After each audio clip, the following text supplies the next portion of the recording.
umugabo duturanye navuze ati ni munabare dutubaye iki kuko yari yasinziriye yasamye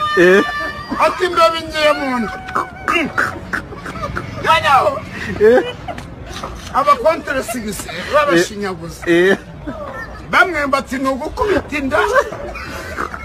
imbeba igasohoka abandi bati reka umva bashinyaguza abandi none bati ni ukoherezamo injangwe igafata ya mbeba